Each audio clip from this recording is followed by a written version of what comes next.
What is up, everyone? Welcome back to a new video. We're the Tasty Twins, and today we're going to show you how to make healthy homemade Nutella without refined sugar. Let's get started. Okay, so we have 2 cups of hazelnuts here. We're going to add it onto our pan lined with parchment paper.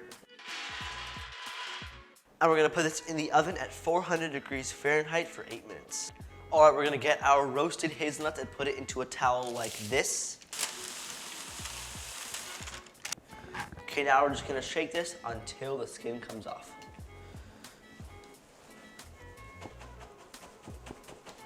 Okay, let's pop our hazelnuts into a food processor. Okay, let's blend our hazelnuts.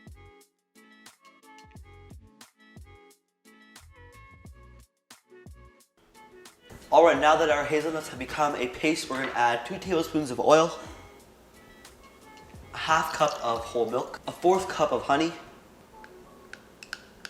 a 1/4 cup of cocoa powder, a teaspoon of salt, and a teaspoon of vanilla extract. Alright, let's blend it again.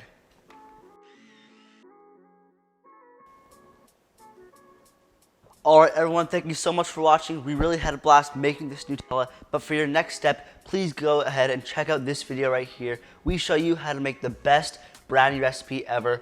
It's moist, it's fudgy, and it's perfectly sweetened, so please do check that out. But that's it for us today, so we hope you enjoyed.